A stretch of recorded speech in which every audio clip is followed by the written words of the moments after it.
na rin nung sinod namin. Tapos may gift siya sa akin na bracelet. Oo. Sabi niya, abot mo na kay Nina. Sabi ko, natuloy ba ako Nina? Kasi nga pandemic nung time na yon, hindi ako naka-attend nung binyang. Sabi ko, touch naman ako. Yan lang. Nakigaw na. At syempre yung trust ko naman sa beauty derm. Unang-una yung quality. Quality ng lahat ng produkto na ginagawa ng beauty derm, maaasahan. Very reliable, consistent. Na simula noon, 17 years na hanggang ngayon, consistent ang mga produkto, hindi nagbabago. Naamoy po namin kanina yung product po. So, ano na lang po yung favorite niyo po sa kanya ng lahat? Meron akong tatlong favorite. Yung Cloud Whisperer, Pure Serenity, at yung Cafe Aroma. Yes, yung kinikwento ko kay ate, sabi ko, bango-bango nung yung Cloud Whisperer, nakaka-relax siya. Yung pagka gusto mo nang mag-relax, matulog, gusto mo nang maupo, manood na lang ng TV, gano'n. Pwede mong spray sa sofa, pwede mong spray sa mga unan ninyo, sa comforter ninyo, sa air, pwede rin. Yung Cafe Aroma naman, gustong-gusto ko siya kasi amoy kape. So parang naamoy mo pa lang, hindi ka pa nagkakape, pero para ka nang nagkape, nagising ka na agad, na-energized ka na. Yung Pure Serenity, ganun din yung feeling para sa akin. Relax ka. Yung ang bango-bango lang, parang ang linis-linis, ganyan. Yun lang po, congratulations po. Thank you. Thank you so much. Maraming salamat from Inquirer, Jessica Ann Evangelista. Susunod, makakasama naman natin mula sa GNN. Tawagin natin Patricia Mercado. Hi, Oh, Pa! kamag-anak ko din to. Yes, Mercado, di ba? Lahat tayo dito magkakamag-anak as what Mama Ray said, we are family. Hi, Miss Pat. Hi po, Miss Jeneline. Ma'am, why is it vital to you that your home always smells good? Vital. Kasi, di ba pagka mabango yung bahay, parang ang linis. Parang ang linis niya, nakaka-relax. At pag mabango, marami kang naaalala na emotions, marami kang mga naaalalang memories. Depende sa kung ano yung scent na pinabango mo sa kwarto. Importante siya, nakaka-set siya ng mood, nakaka-uplift siya. Ikaw ba yung tipo na OC sa bahay? Gaano ba ka-OC? Sobra. Mana ako kay ate Super. sa super na pagka-OC. OC kasi parang ang sarap din bukod sa pag mabango yung bahay mo. Ganon din na pagka maayos lahat ng gamit mo, parang yung thoughts mo maayos din. Di ba pag pagod ka galing ng trabaho, makikita mo ang dumi-dumi ng bahay, ang gulo-gulo. Di ba Tapos iba yung amoy, especially when you open the aircon. Correct. Ang mood mo, ano ba yan? Ang gulo, di ba? Ang baho, di ba? So pagka mabango at malinis, organized, nakaka-apekto siya sa emotions, nakaka-apekto siya sa mood ng isang tao. Saka ma'am, it represents you, di ba? Kaya yung iba, kaya natin binili po yung Reverie kasi yung mga pupunta sa bili, sabi niya, ang bango naman. Sabi ko, sige na, balik ko na tong Reverie na to. So yun po siya. Yun ang story.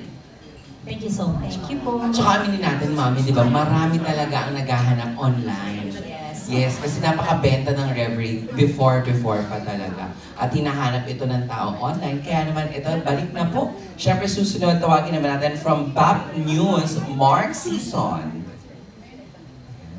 Sir Mark, magandang araw po. Again po, congratulations po sa second contract. Ay, thank you po. Magandang hapon po, Ma'am Jeneline. Ito pong Reverie scent na to, meron po pa kayong ginagamit na aside sa umaga, aside sa gabi? Yun po yung sinabi ko kanina sa umaga, ang gandang gamitin ng Cafe Aroma kasi gising ka na agad, hindi ka na nagkakape, hindi ka pa nagkakape, amoy kape. So, nakaka-energize siya. So, parang yung feeling mo, nagkape ka na rin. Ganun. Ano pong pwede nyo ibigay na advice para magkaroon ng perfect scent home? Bukod po sa paggamit ng Reverie perfume. May ibibigay kong advice para maging Perfect smelling yung bahay, sa loob ng bahay. syempre mag-reverie sila. Ano pa ba kaya? Bumili na kayo ng reverie? Well, depende naman na kung ano yung gusto nyong scent. Napakarami nating options. Diba? Bawat tao may kanya-kanyang preferred na scent eh. Thank you, Ms. Jeneline. Yes, maraming salamat po, Sir Mark. Miss MJ, ayan, syempre, sa kakapanalo lang na VP's Choice Awards as Entertainment Reporter of the year. Palakpakan naman natin. Wow, MJ Marfori mula sa congrats. TV5. Congratulations! Ayan, Hi MJ! congrats! Congrats po dito, Miss Jeneline, na napakaganda, bagay na bagay dito. Ang tanong ko, of course, is the first kay Mama Ray, kasi gusto ko lang sana bigyan po kayo na nagbigay rin po kayo ng tulong sa gitna ng fuel crisis sa mga driver natin, mga motorista. Ipakikwento lang po ano po nangyari doon, kamusta sila, at ano po yung yung naging mitya ng inyong pagtulong sa kanila. Gusto ko yun, Ma'am MJ. Mitcha. Yes, spell Mitcha. Ayun. Doon po kasi kahit nung pandemic pa, talagang inumpisan ko yung Yes to Love campaign na yan. So pag may, yung mga bagyo or what, sa kalado ng pandemic, nagbebenta talaga ako ng mga designer stuff ko para din tularan ko ng iba. Kasi gusto ko na sabihin sa kanila ang material na bagay. Napapalitan yan, nakakabili ulit tayo. At ano ba naman na isakripisyo mo? Yung isang paborito mong bagay para sa ibang tao. So, ang ginawa ko po ulit noon ay nagbenta ako ng sarili kong gamit. Tapos, ako po actually yung nauna sa buong Pampanga, hindi ko lang alam sa buong Pilipinas. Yun, so nagpagas po tayo, full tank. Nagulat ako, umabot na pala ng first time na tumaas yung super taas talaga. Yung motor, umaabot na siya ng 800 to 1,200 per full tank. Yun, so nung una naka 250 po tayo na pina-full tank. Tapos yung mga anak ko sumama sa akin, parang mas lalo pa silang bumait. Kasi sabi ng mga tricycle drivers, yun parang full tank na yun, mabubuhay na sila ng 4 na araw. So ibig mong sabihin na yung 800 na full tank mo, kaya tuloy pag nag-order kami online, sabi nila, Mama, mahal naman ng food, pang-4 na araw na ng mga tricycle driver. Diba? Tapos ang dami pong nakakita at maraming salamat sa mga kaibigan natin sa press na parang doon pa ako nag-trending.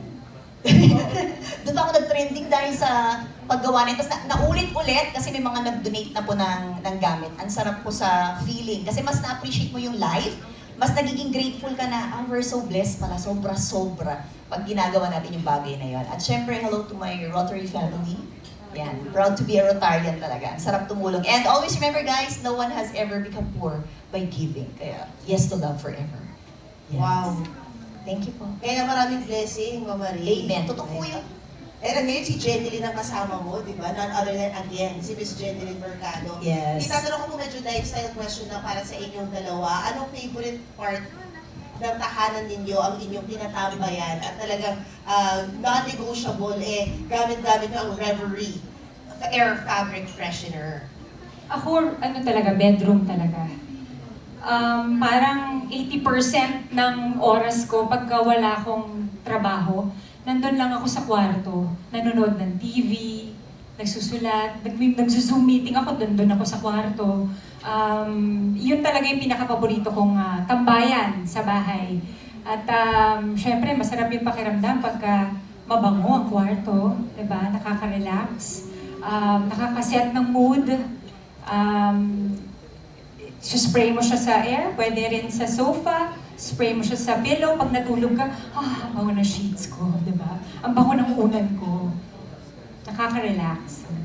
Ikaw, Mama Ray. Ako din po eh. Kasi dahil nahihirapan akong matulog ng maaga talaga. So, maaga na rin akong humihiga.